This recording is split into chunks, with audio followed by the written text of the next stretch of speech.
arc review. That's right. We are covering the next couple of arcs in the story, technically. The Zenza training arc and the Fetch and Tea arc. Based on what? Like, who's making that decision of what of arc is? Is it like official, or is it just like fandom dot whatever?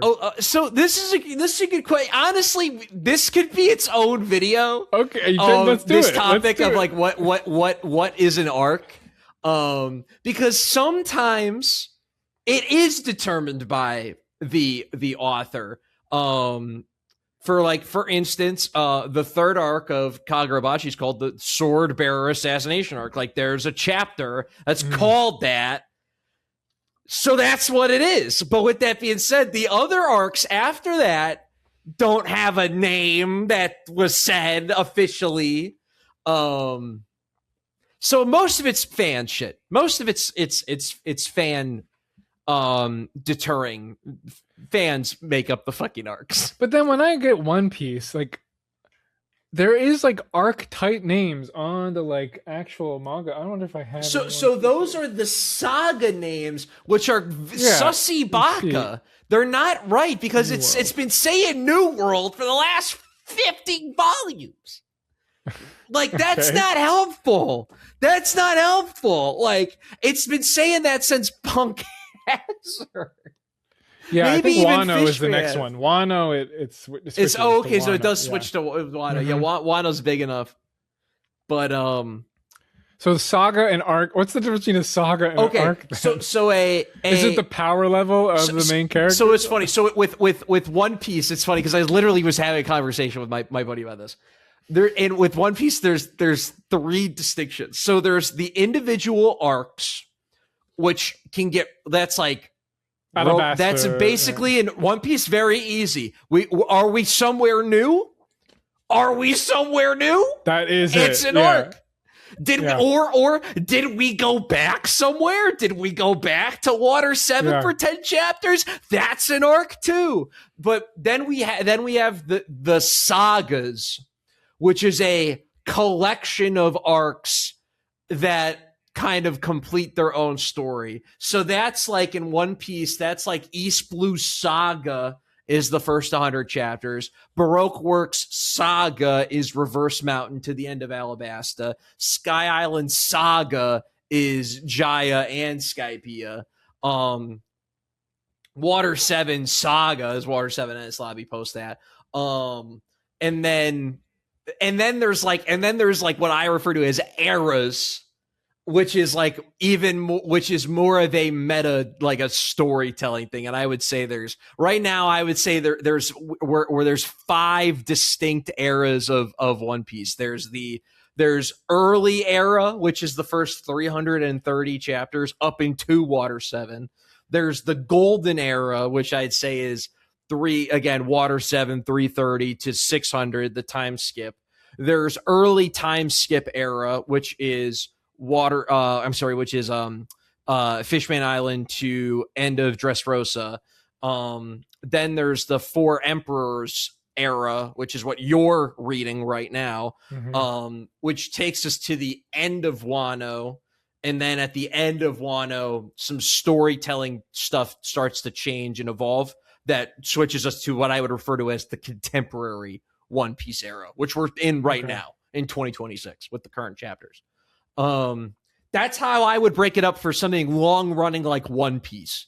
Because not every manga even could be separated arcs. It's a very shonen thing. And another way to break it up by villains. Dragon Ball is like the primo example of it's broken up. Who's the bad guy? Who we beating the shit out of this week? That's what the arc is. MacGuffin. Exactly. Or what are we collecting? Yeah. Did we get the next MacGuffin, the next sword? But usually it coincides with the bad guy. Yeah, so I guess you're right about that. I remember in particular where I really came in conflict with this because I wasn't reading a ton of shonen. Again, the type of manga I read, like, it's not quite as archy, there's not a ton of like clear division. But when I started reading One Piece, like, it really was, because it's such a gripping narrative, like, you really don't want to just like read by the volume or whatever. You want to know when the arc ends, and if and you want to know what chapter it is, so you know like your horizon line of where you need to get to before you can like exhale.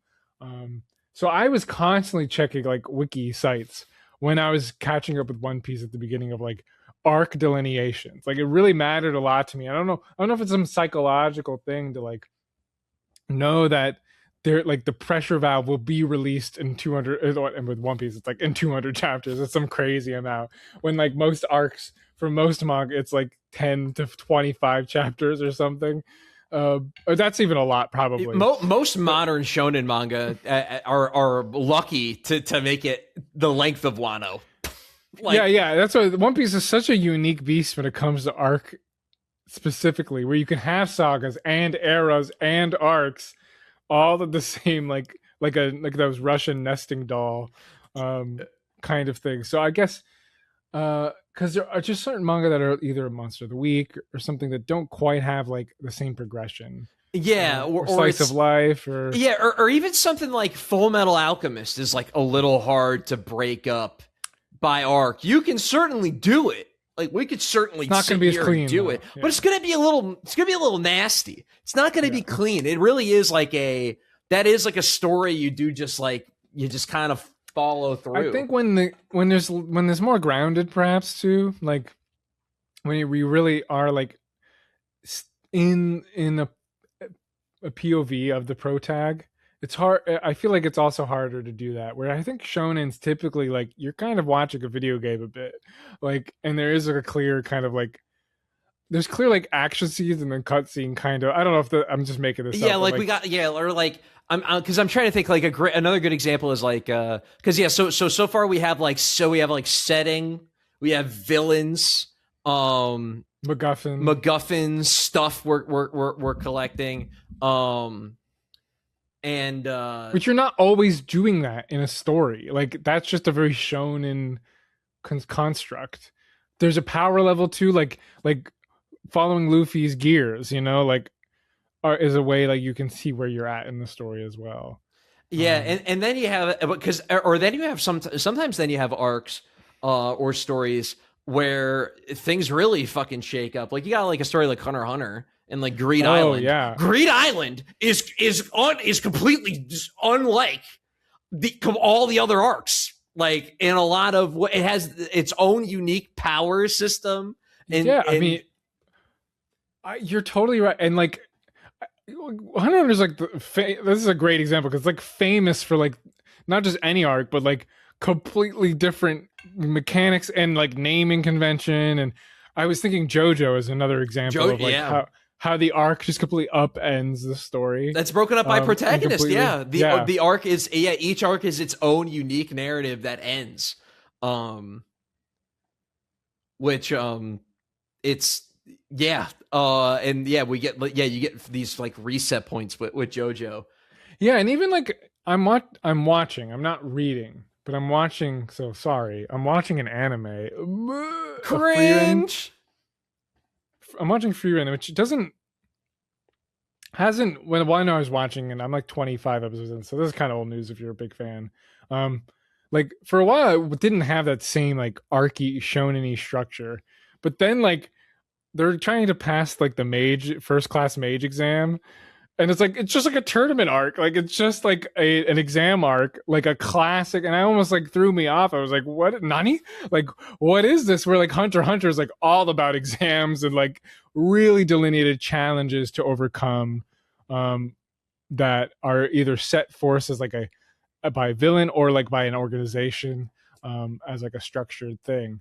But yeah, so there's like stories that kind of fade into arcs and then out of arcs, and they don't always have that strict level to it, but everyone loves a good tournament or exam arc. We love them. We love them. Come on. And everyone loves a good retrieval arc too. Come on. We got to get somebody back out of a prison, escape from a prison, Impel Down. Like we love breakouts. We love breakouts. Impel Down is like so underrated for One Piece. I think it's like one of my favorites. It's great. Oh my god. Yeah. Impel Down's fucking awesome. But people don't talk about it. People talk about Water 7, Enies Lobby, as they should. Marineford even, but like Impel Down I think was like I remember just like downing that arc. And it's so exciting, and you get to see all these all old faces you haven't seen in hundreds of chapters. Kick ass. We're just doing a One Piece. No, this is fucking. So that, I guess that's the arcs. So next video we will cover an arc review of Akane-Banashi.